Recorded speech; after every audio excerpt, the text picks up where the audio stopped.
Are you struggling to lose weight and keep it off? Tired of wasting time and money on starvation diets that lead to more frustration and stress? If there was a weight loss solution that could actually work for you, would you try it? Then head to Golo.com. I'm Steve. I lost 138 pounds in 9 months on Golo. I'm Amber. I've lost 128 pounds with Golo taking release. If you're ready to take back control of your life, head to Golo.com now and see how Golo can work for you. That's GOLO.com. My sleep is way better. My inflammation has gone way down. Golo saved my life. I was way overweight. That's what sent me down the path. I wanted to make sure and live for my kid. I have literally tried everything. I was on the verge of getting gastric bypass surgery, and I saw the Golo commercial, and it was the last thing I tried because it worked. Join over 2 million people who have found a better way to lose weight with Golo. Your healthier and happier life begins at Golo.com. That's GOLO.com. Again, GOLO.com.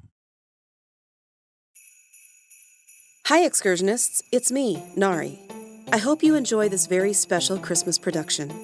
I thought it would be fun to have something we can all share leading up to the Christmas holiday. L.Frank Baum is a literary icon who introduced every one of us to the land of Oz. Please gather around with family and friends for this very special presentation of another of his wonderful stories, The Life and Adventures of Santa Claus.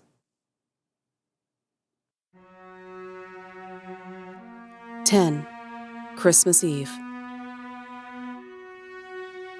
The day that broke as Claus returned from his night ride with Glossie and Flossie brought to him a new trouble.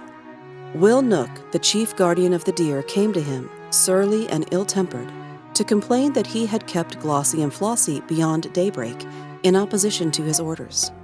"Yet it could not have been very long after daybreak," said Claus. "It was 1 minute after," answered Will Nook. "And that's as bad as 1 hour. I shall set the stinging gnats on Glossie and Flossie, and they will thus suffer terribly for their disobedience." "Don't do that," begged Claus. "It was my fault." But Will Nook would listen to no excuses, and went away grumbling and growling in his ill-natured way. For this reason, Claus entered the forest to consult Necile about rescuing the good deer from punishment. To his delight, he found his old friend, the Master Woodsman, seated in the circle of nymphs. Ak listened to the story of the night journey to the children and of the great assistance that the deer had been to Claus by drawing his sledge over the frozen snow. "I do not wish my friends to be punished if I can save them," said the toy maker when he had finished the relation. "They were only 1 minute late, and they ran swifter than a bird flies to get home before daybreak." Ak stroked his beard thoughtfully a moment, and then sent for the Prince of the Nooks, who rules all his people in Burzee, and also for the Queen of the Fairies and the Prince of the Ryls.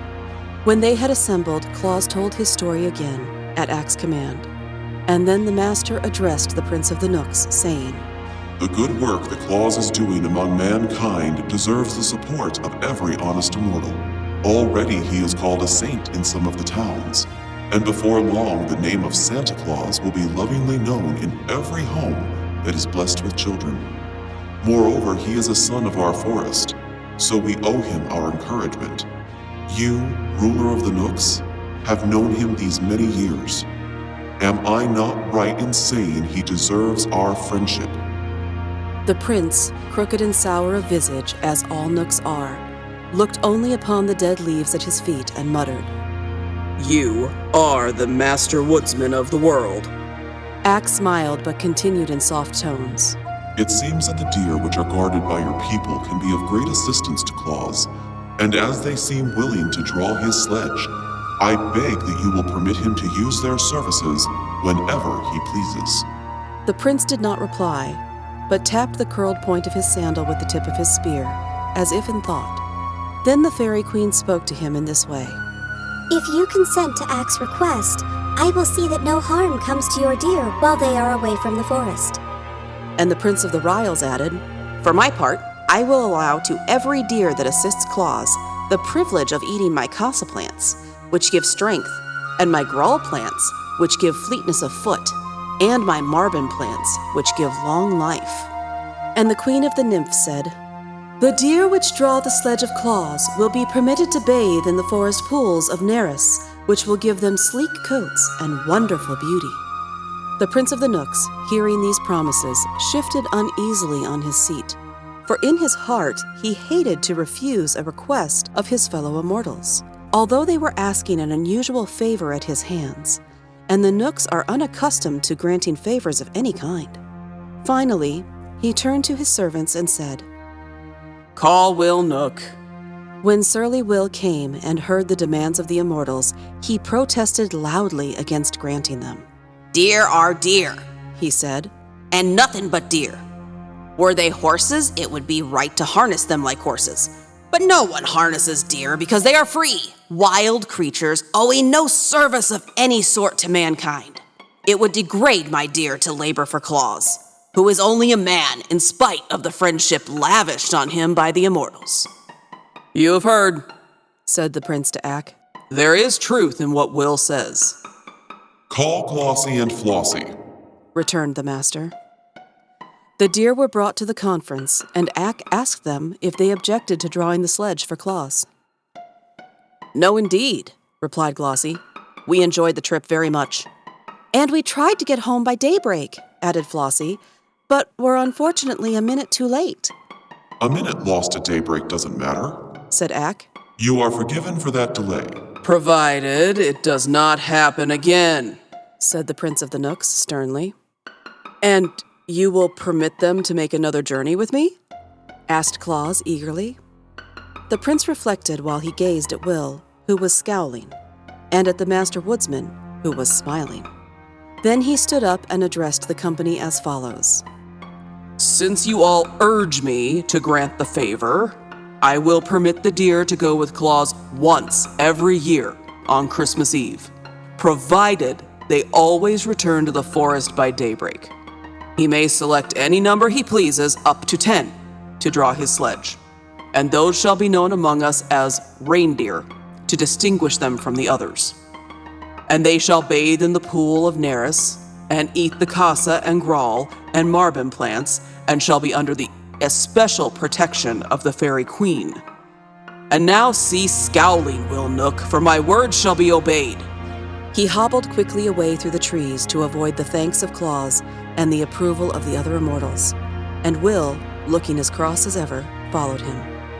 But Ak was satisfied, knowing he could rely on the promise of the prince, however grudgingly given, and Glossie and Flossie ran home, kicking up their heels delightedly at every step. "When is Christmas Eve?" Claus asked the master. In about 10 days, He replied. "Then I cannot use the deer this year," said Claus thoughtfully, "for I shall not have enough time to make my sackful of toys." the shrewd prince foresaw that, responded Ak. and therefore named Christmas Eve as the day you might use the deer, knowing it would cause you to lose an entire year. "If only I had the toys the Aguas stole from me," said Claus sadly. "I could easily fill my sack for the children." Where are they? asked the master. "I do not know," replied Claus, "but the wicked Aguas probably hid them in the mountains." Ak turned to the fairy queen. Can you find them? He asked. I will try. She replied brightly. Then Claus went back to the Laughing Valley to work as hard as he could, and a band of fairies immediately flew to the mountain that had been haunted by the Aguas and began a search for the stolen toys. The fairies, as we well know, possess wonderful powers, but the cunning Aguas had hidden the toys in a deep cave and covered the opening with rocks so no one could look in. Therefore, all search for the missing playthings proved in vain for several days, and Claus, who sat at home waiting for news from the fairies, almost despaired of getting the toys before Christmas Eve. He worked hard every moment, but it took considerable time to carve out and to shape each toy and to paint it properly, so that on the morning before Christmas Eve, only half of one small shelf above the window was filled with playthings ready for the children. But on this morning, the fairies who were searching in the mountain had a new thought. They joined hands and moved in a straight line through the rocks that formed the mountain, beginning at the topmost peak and working downward, so that no spot could be missed by their bright eyes. And at last they discovered the cave where the toys had been heaped up by the wicked Aguas. It did not take them long to burst open the mouth of the cave, and then each one seized as many toys as he could carry, and they all flew to Claus and laid the treasure before him. The good man was rejoiced to receive, just in the nick of time, such a store of playthings with which to load his sledge, and he sent word to Glossie and Flossie to be ready for the journey at nightfall. With all his other labors, he had managed to find time, since the last trip, to repair the harness and to strengthen his sledge so that when the deer came to him at twilight, he had no difficulty in harnessing them. "We must go in another direction tonight," he told them, "where we shall find children I have never yet visited, and we must travel fast and work quickly, for my sack is full of toys and running over the brim." So just as the moon arose, they dashed out of the Laughing Valley and across the plain and over the hills to the south. The air was sharp and frosty, and the starlight touched the snowflakes and made them glitter like countless diamonds. The reindeer leaped onward with strong, steady bounds, and Claus's heart was so light and merry that he laughed and sang while the wind whistled past his ears. With a ho-ho-ho and a ha-ha-ha and a ho-ho-ha-ha-hee. Now away we go o'er the frozen snow, merry as we can be. Now away we go o'er the gleaming snow, while the deer run swift and free. For the girls and boys we carry the toys that will fill their hearts with glee.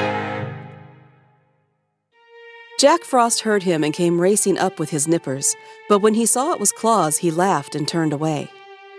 The mother owls heard him as he passed near a wood and stuck their heads out of the hollow places in the tree trunks.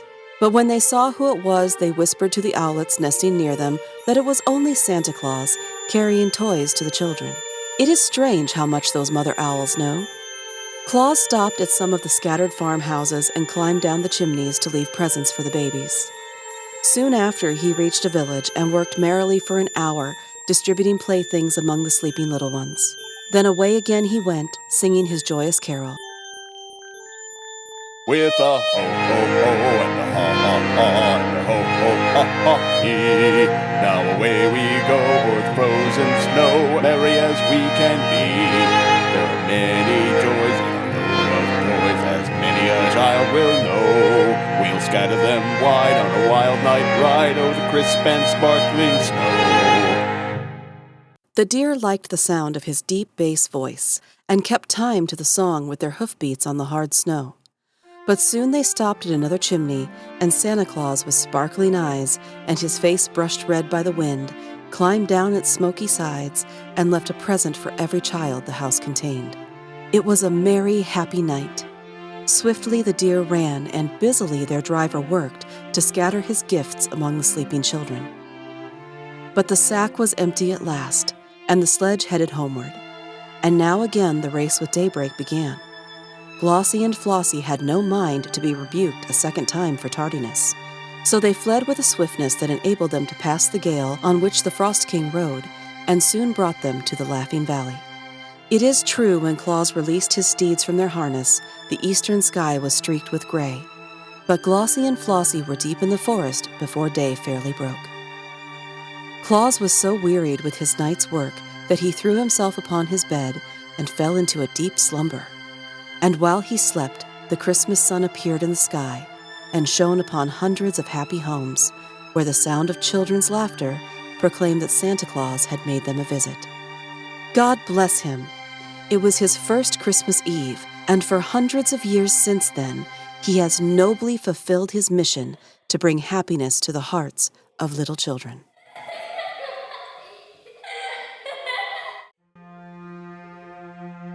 (11) How the first stockings were hung by the chimneys. When you remember that no child, until Santa Claus began his travels, had ever known the pleasure of possessing a toy, you will understand how joy crept into the homes of those who had been favored with a visit from the good man, and how they talked of him day by day in loving tones, and were honestly grateful for his kindly deeds.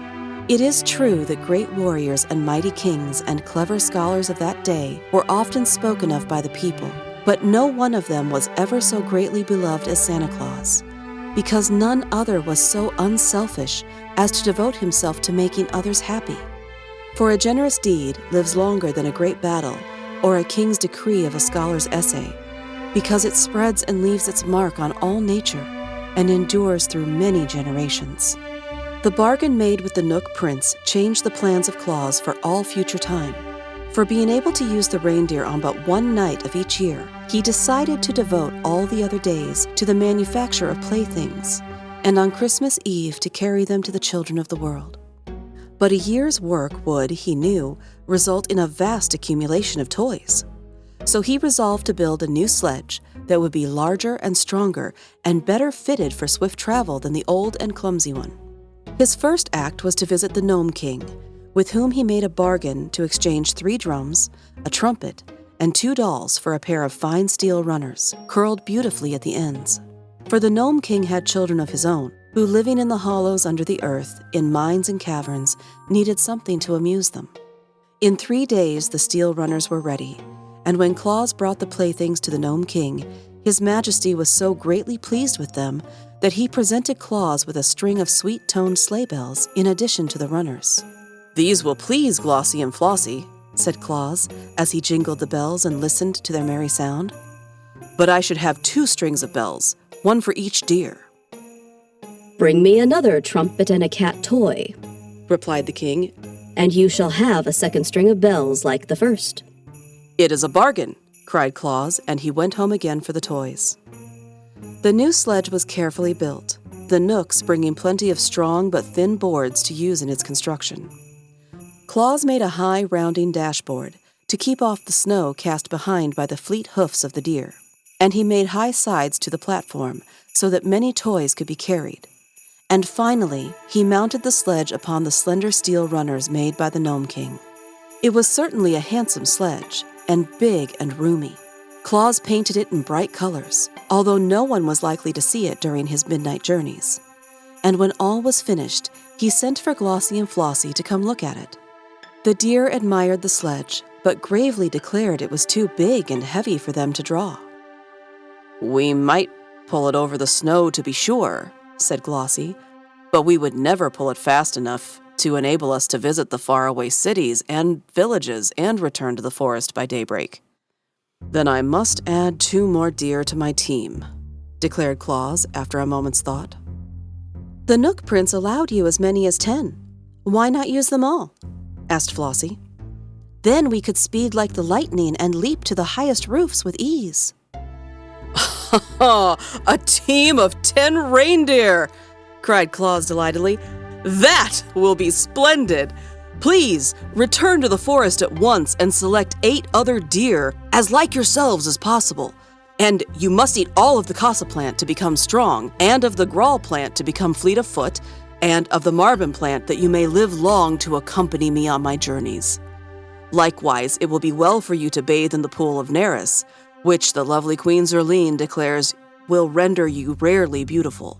Should you perform these duties faithfully, there is no doubt that on the next Christmas Eve, my 10 reindeer will be the most powerful and beautiful steeds the world has ever seen."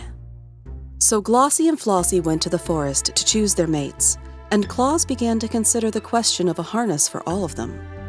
In the end, he called upon Peter Nook for assistance, for Peter's heart is as kind as his body is crooked, and he is remarkably shrewd as well. And Peter agreed to furnish strips of tough leather for the harnesses. The leather was cut from the skins of lions that had reached such an advanced age that they died naturally, and on one side was tawny hair, while the other side was cured to the softness of velvet by the deft Nooks. When Claus received these strips of leather, he sewed them neatly into a harness for the 10 reindeer, and it proved strong and serviceable and lasted him for many years. The harness and sledge were prepared at odd times, for Claus devoted most of his days to the making of toys. These were now much better than the first ones had been, for the immortals often came to his house to watch him work and to offer suggestions. It was Nasile's idea to make some of the dolls say Papa and Mama. It was a thought of the Nooks to put a squeak inside the lambs so that when the child squeezed them, they would say, "Bah!" And the Fairy Queen advised Claus to put whistles in the birds so they could be made to sing, and wheels on the horses so children could draw them around. Many animals perished in the forest from one cause or another, and their fur was brought to Claus that he might cover with it the small images of beasts he made for playthings. A merry Ryle suggested that Claus make a donkey with a nodding head, which he did, and afterward found that it amused the little ones immensely. And so the toys grew in beauty and attractiveness every day until they were the wonder of even the immortals. When another Christmas Eve drew near, there was a monster load of beautiful gifts for the children ready to be loaded upon the big sledge. Claus filled 3 sacks to the brim and tucked every corner of the sledge box full of toys besides. Then at twilight, the 10 reindeer appeared, and Flossie introduced them all to Claus. They were Racer and Pacer, Reckless and Speckless, Fearless and Peerless, and Ready and Steady, who with Glossie and Flossie made up the 10 who have traversed the world these hundreds of years with their generous master. They were all exceedingly beautiful, with slender limbs, spreading antlers, velvety dark eyes, and smooth coats of fawn color spotted with white. Claus loved them at once, and he has loved them ever since, for they are loyal friends and have rendered him priceless service. The new harness fitted them nicely, and soon they were all fastened to the sledge by 2s, with Glossie and Flossie in the lead. These wore the strings of sleigh bells and were so delighted with the music they made that they kept prancing up and down to make the bells ring. Claus now seated himself in the sledge, drew a warm robe over his knees and a fur cap over his ears, and cracked his long whip as a signal to start. Instantly the 10 leaped forward and were away like the wind, while Jolly Claus laughed gleefully to see them run and shouted a song in his big hearty voice. With a ho-ho-ho and a ha-ha-ha and a ho-ho-ha-ha-hee. Now away we go o'er the frozen snow, merry as we can be. There are many joys in a load of toys, as many a child will know. We'll scatter them wide on a wild night ride over the crisp and sparkling snow.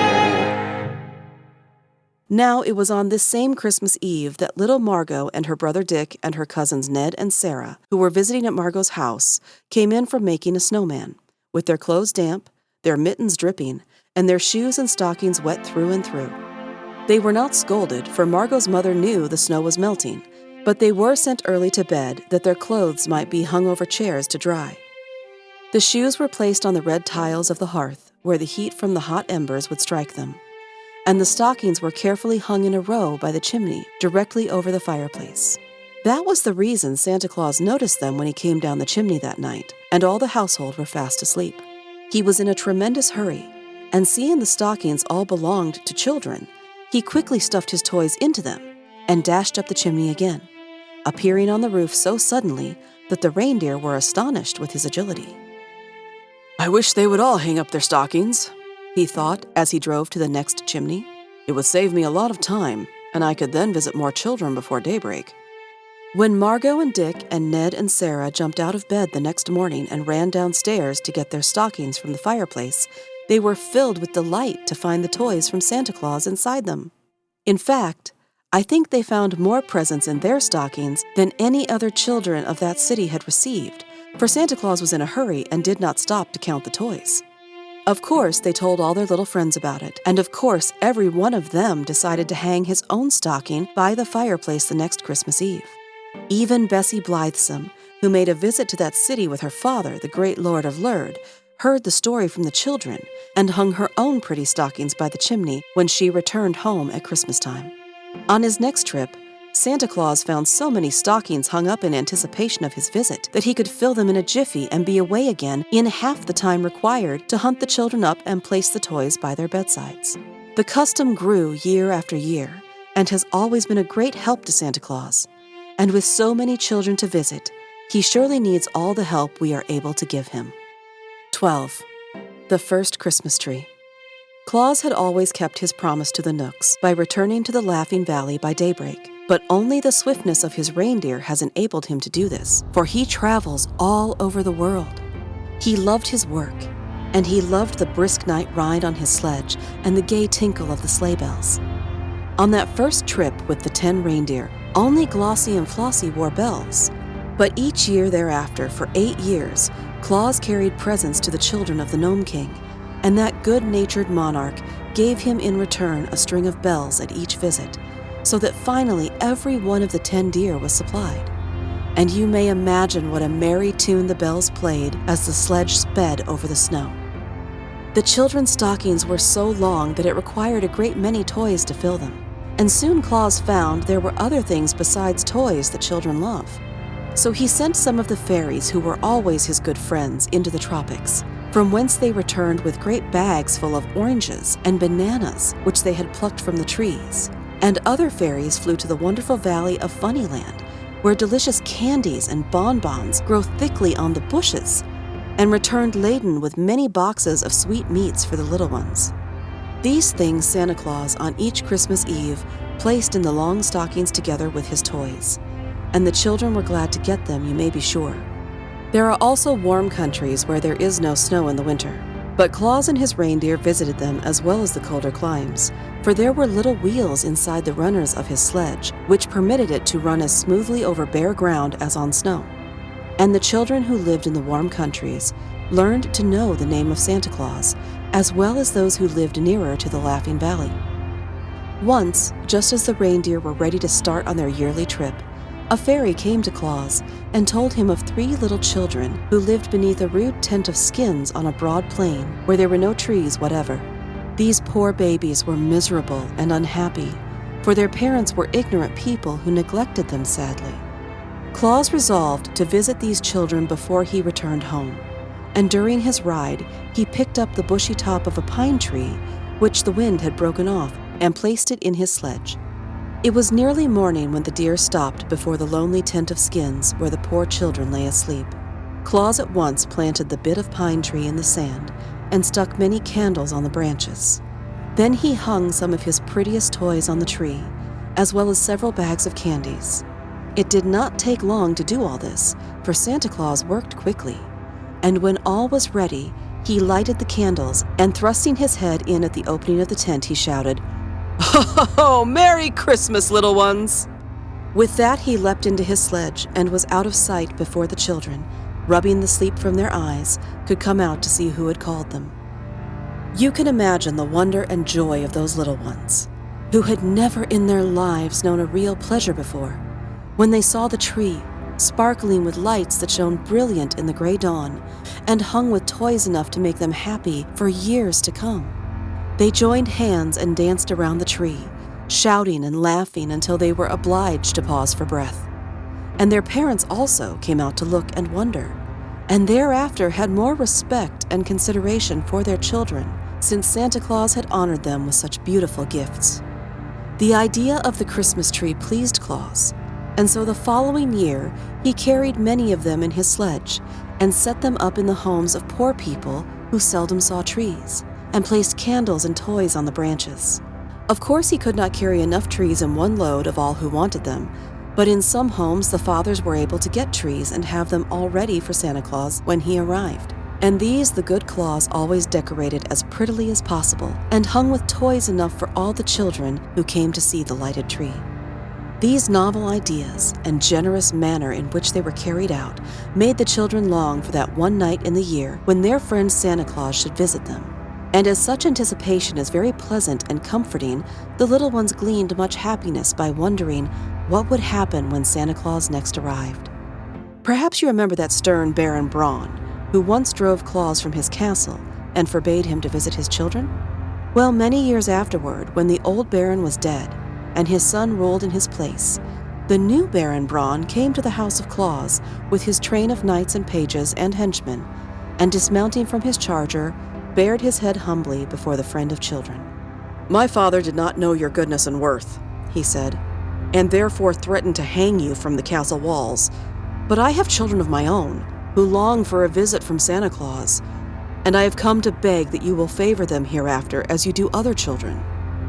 Claus was pleased with this speech, for Castle Braun was the only place he had never visited, and he gladly promised to bring presents to the Baron's children the next Christmas Eve. The Baron went away contented, and Claus kept his promise faithfully. Thus did this man, through very goodness, conquer the hearts of all, and it is no wonder he was ever merry and gay, for there was no home in the wide world where he was not welcomed more royally than any king.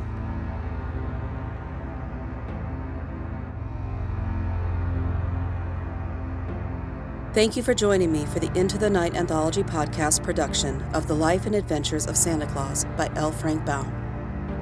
All original music, editing, and sound design provided by OmenHawk Studios. Thank you so much to Project Gutenberg for making public domain books such as this one accessible to everyone.